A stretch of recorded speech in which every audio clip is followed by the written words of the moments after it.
Friends, on this great occasion of Vaisakhi Budh Purnima, the full moon day of Buddha's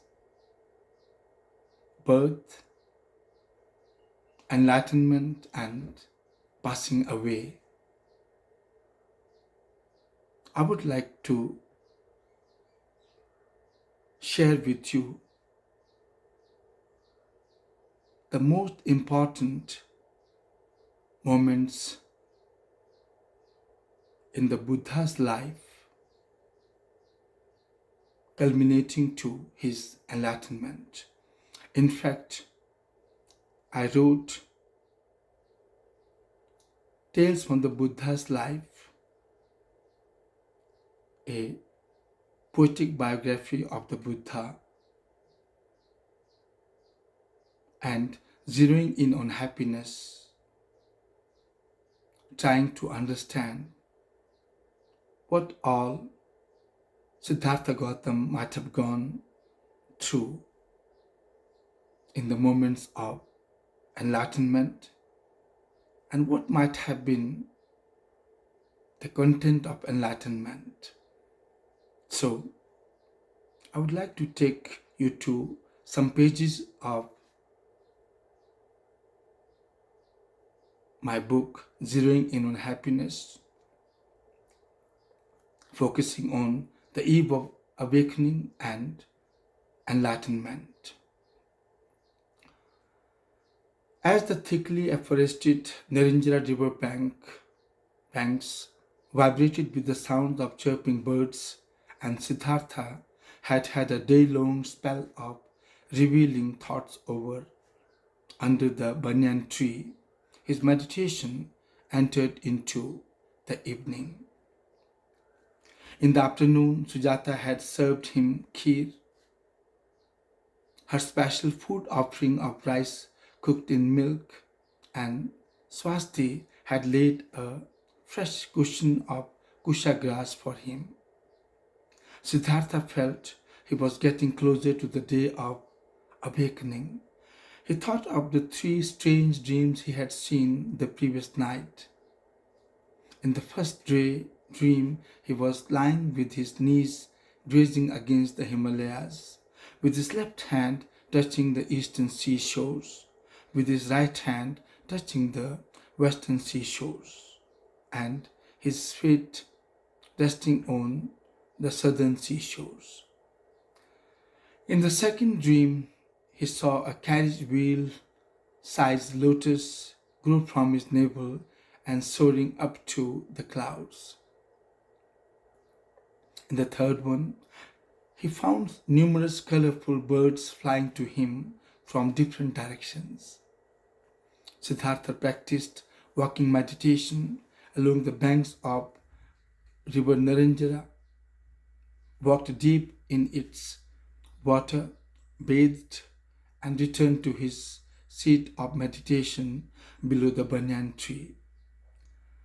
He marveled at the fresh kusha grass cushion that Swasti had laid for him, and the banyan tree that had been rendering him shelter as he meditated on the secrets of life and the universe. Finally, as the evening star had begun to shine in the sky, Siddhartha felt he was entering into the momentous stage of his perseverance. He gathered his legs into lotus posture, formed a circle of his arms by placing the back of one open hand on that of the other open hand, making them rest on his lap. Half closed his eyes. Then he breathed with a consummate awareness.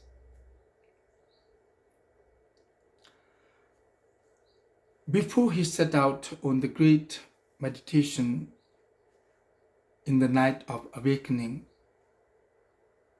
Siddhartha contemplated on breath, body, and mind. As his meditation grew intense, he felt the unity of breath, body, and mind, and he reached a formidable concentration, a concentration that would see him penetrate through forms, enabling him to unearth the reality. He felt in his body were present countless beings born of organic, inorganic, mineral bases, and those rising from mosses and grasses, the insects, the animals, and the people, and present in himself were all these beings. He saw his earlier births, lives and deaths, creation and destruction of thousands of worlds and stars.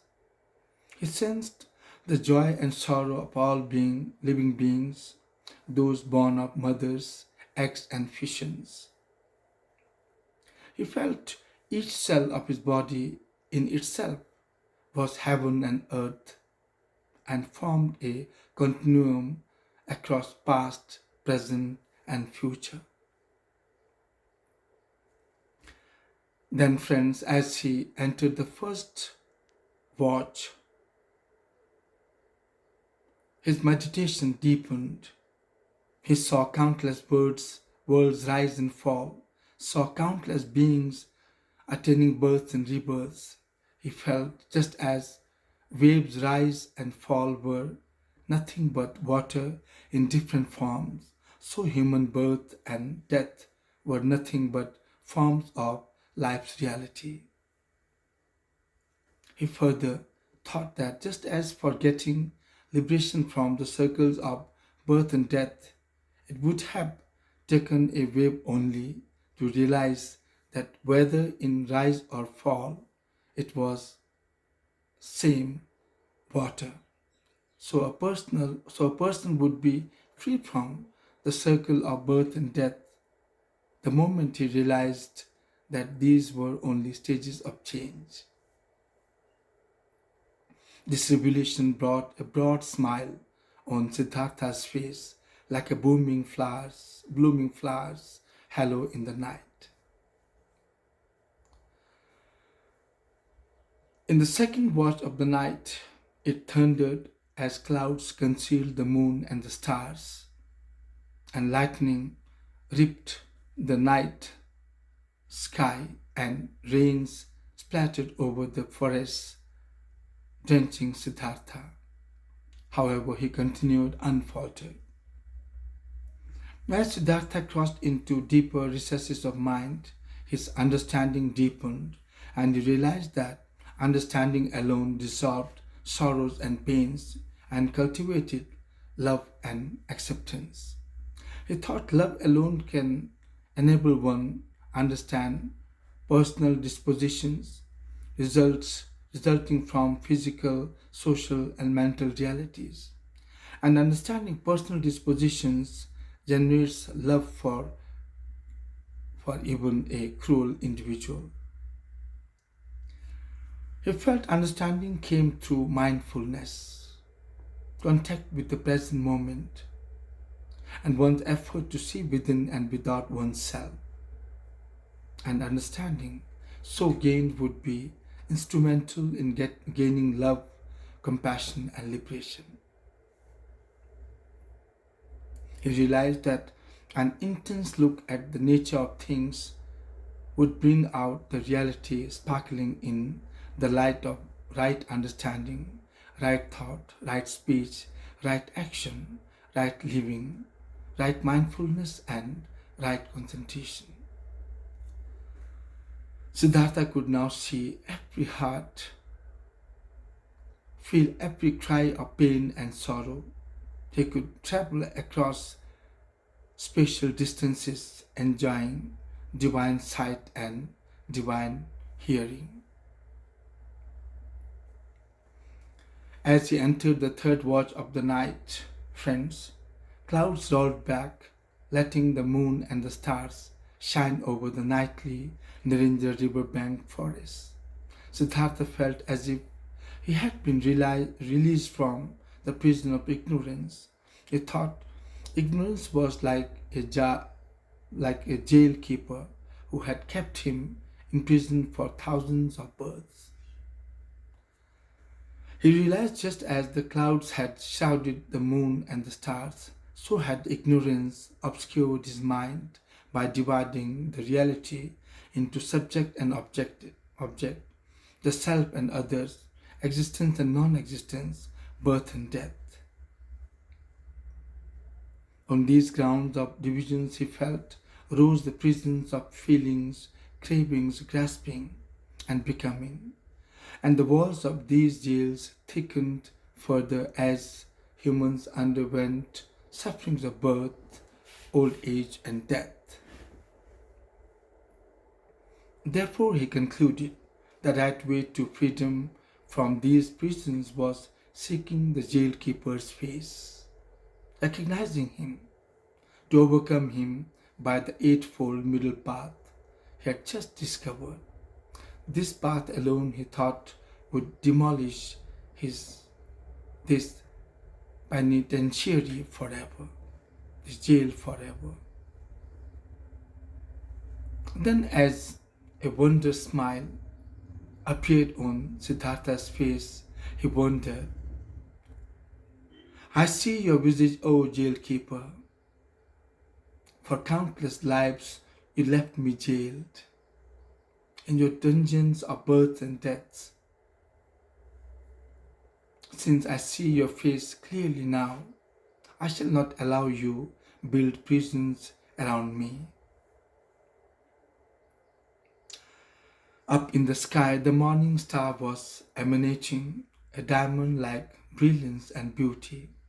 Siddhartha looked at it, marveling its wondrous sight, and in it he found the jubilant smile of his own enlightenment. And in compassion he uttered, unaware of the seeds of enlightenment hidden in themselves, humans remained drowned in the oceans of birth and death, birth and death for thousands of lives. Friends, with this momentous insight, earth-shattering insight, concluded the Buddha's moments of enlightenment. Thank you.